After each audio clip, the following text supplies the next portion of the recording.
Hello, Job here with this week's poetry reading. As Poet Laureate of the city of Davis, California, I've been doing these during the pandemic while we don't have live poetry readings. This week I'm reading from David Hinton's collection, Desert Poems, which is a marvelous book. And if you like these poems, or any of the poems that I read to you, please order a copy. The best way to support a poet is by buying a book. I'll tell you that right now. David Hinton, a fine poet in his own right, is known around the world for his translations of poems from medieval and ancient Japan and China. Poets like Li Po and Basho and Wang Wei. And when I read these poems, you'll hear something of an influence in them, I think, if you're familiar with those Asian poets. But that's not to say that these are knockoffs of the style or anything.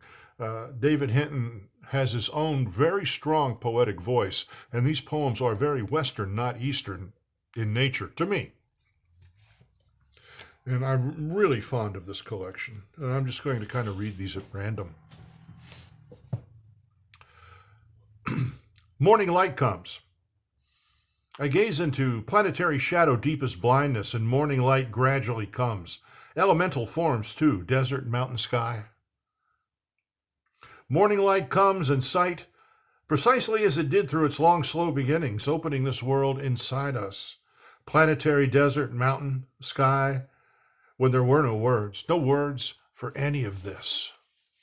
No words for any of this. Yellow sky, parched grasses and sky. The less this desert is, the more I want to live my life over again. Ideas confuse me. They leave everything out. I'm riding Earth's horizon, edge twisting toward morning sun. I'm riding Earth's horizon, edge through darkness, light years deep. The desert stars are here with me. They must know where we're going. The desert stars, and they are here with me.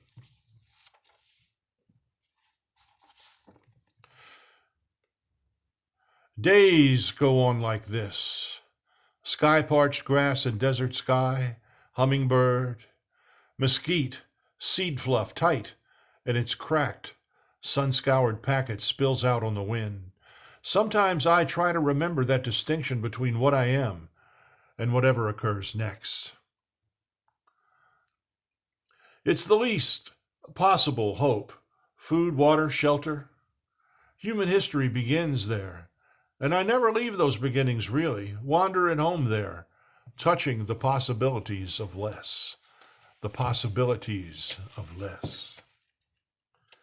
All right.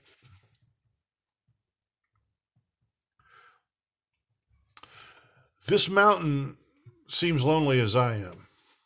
People come and go through its empty distances, and those distances remain empty. I'm getting old now, but this mountain's been here almost forever.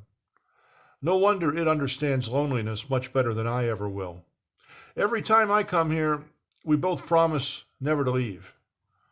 And mountains always keep their promises. The eye, the mirror deep eye, is magic. Things go all the way inside me and vanish there. It seems impossible, I know, but everything heals from the inside out.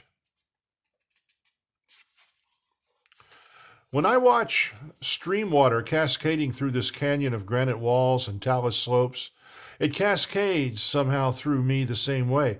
Am I myself, then, this ancient canyon? Its glacier-scoured distances? All day long I follow the stream upward to its snowfield source, looking and looking for a difference. I love that, glacier-scoured distances. I wake somewhere deep inside the blazing cascade of star generations. It's early spring. Morning air cool, sun warm. I linger out breakfast, walk, mirror sky. The usual things. Life seems so simple sometimes. Who'd suspect this is how it happens?